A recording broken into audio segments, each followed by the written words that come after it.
ദൈവ തിരുനാമത്തിന് മഹത്വമുണ്ടാകട്ടെ. ഈ വർഷത്തെ വലിയ നോമ്പും ഹാശാഴ്ചയിലേക്കും നാം ആയിരിക്കുകയാണല്ലോ. അബുദാബി സെന്റ് ജോർജ് ഓർത്തഡോക്സ് ഇടവകയിലെ യൂത്ത് മൂവ്മെന്റ് ഈ ദിവസങ്ങളിൽ എല്ലാവർക്കും ധ്യാനിക്കുവാൻ തക്കവണ്ണം പ്രസംഗ പരമ്പരകൾ, ധ്യാന പരമ്പരകൾ ക്രമീകരിക്കുന്നു എന്നറിയുന്നതിൽ ദൈവത്തെ സ്തുതിക്കുന്നു. നാം കഷ്ടാനുഭവാഴ്ചയിലേക്ക് പ്രവേശിക്കുമ്പോൾ ദേവാലയം മുതൽ എല്ലായിടവും കറുപ്പ് കൊണ്ട് അലങ്കരിക്കുന്നു. ഇത് കഷ്ടതയുടെ സൂചകമാണ്. നമ്മുടെ കർത്താവ് നമ്മെ രക്ഷിക്കുവാൻ തൻ്റെ ജീവൻ നമുക്കുമായി നൽകി ജീവത്യാഗം ചെയ്ത് കുരിശിന്മേൽ മരിച്ച് കഷ്ടതയേറ്റ് നമുക്കായി ബലിയായി തീർന്നു. കർത്താവ് ജീവിതത്തിൽ അനുഭവിച്ച കഷ്ടത അതിൻ്റെ 1000-ൽ 1 അംശമെങ്കിലും നമ്മുടെ ജീവിതത്തിൽ നാം സാംശീകരിക്കുന്നു.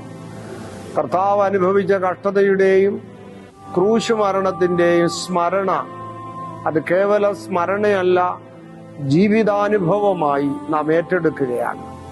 ഹാശാ നാളുകളിൽ കറുപ്പ് ധരിക്കുന്നത് നമ്മുടെ കർത്താവിന്റെ കഷ്ടതയുടെ ഒരംശം ജീവിതത്തിലെ ഒരനുഭവമാക്കി തീർക്കുവാൻ വേണ്ടിയാണ്.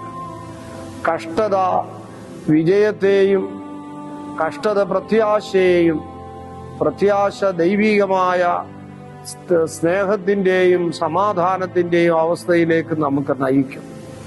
അതുകൊണ്ട് പ്രിയപ്പെട്ടവരെ, പരിശുദ്ധനായ പൗലോസ്ലീഹ പറയുന്നത് പോലെ ക്രിസ്തുവിന്റെ കഷ്ടങ്ങൾക്ക് അംശികളാകും തോറും ഞാൻ സന്തോഷിക്കുന്നു. അതുകൊണ്ട് നമ്മുടെ അരുമനാഥന്റെ നമുക്കായി അനുഭവിച്ച കഷ്ടതകളുടെ സ്മരണയാണ്, കഷ്ടതകളുടെ ആഘോഷമാണ് ഹാശാ നാളുകൾ എന്ന് പറയുന്നത്. ഓരോ നമസ്കാരത്തിലും ദണ്ഡ നമസ്കാരം നടത്തി കുമ്പിട്ടുകൊണ്ട് നാം അഷ്ടാംഗ പ്രണാമം ചെയ്തുകൊണ്ട് കഷ്ടതയും പ്രയാസങ്ങളും ധ്യാനിക്കുകയും പ്രാർത്ഥിക്കുകയും ചെയ്യുമ്പോൾ എൻ്റെ അരുമനാഥന്റെ കഷ്ടത എൻ്റെ ജീവിതത്തിന്റെ അനുഭവമാക്കി തീർക്കണമേ എന്ന് പ്രത്യേകമായി നാം പ്രാർത്ഥിക്കണം. കഷ്ടത എന്ന് പറയുമ്പോൾ 2 വിധത്തിൽ നാം മനസ്സിലാക്കേണ്ടതായിട്ടുണ്ട്. വേണ്ടിയ കഷ്ടതയും വേണ്ടാത്ത കഷ്ടതയും. Wanted sufferings and unwanted sufferings. Unwanted sufferings എന്ന് പറയുന്നത് വേണ്ടാത്ത കഷ്ടതകളാണ്.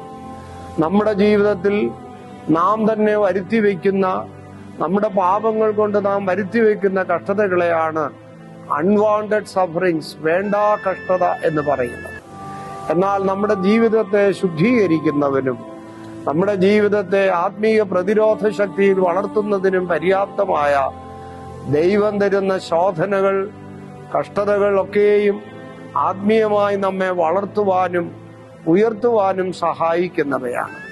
ഹാശാഴ്ചയിൽ നാം അനുഷ്ഠിക്കുന്ന ദീർഘ നമസ്കാരങ്ങളും ഉപവാസങ്ങളും ധ്യാനങ്ങളും അഷ്ടാംഗ നമസ്കാരങ്ങളും എല്ലാം തന്നെ ഈ നമ്മെ സംശുദ്ധീകരിക്കുന്ന, നമ്മെ ആത്മീയമായി വളർത്തുന്ന, ആത്മീയമായ പ്രതിരോധ ശക്തി വളർത്തുന്ന അനുഭവങ്ങളായി തീരണം.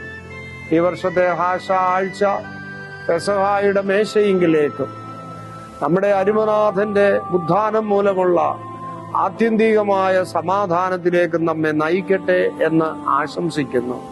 ക്രിസ്തുവേശുവിൽ നിറഞ്ഞ സ്നേഹവും പ്രാർത്ഥനയും അറിയിക്കുന്നു. കൊല്ലം ഭദ്രാസന മെത്രാപ്പൊലീത്ത ബലഹീനനായ ഡോക്ടർ ജോസഫ് മാർ ദീവന്നാസ്യോസ് മെത്രാപ്പൊലീത്ത ദൈവമേവരെയും സമൃദ്ധിയായി വാഴ്ത്തി അനുഗ്രഹിക്കട്ടെ.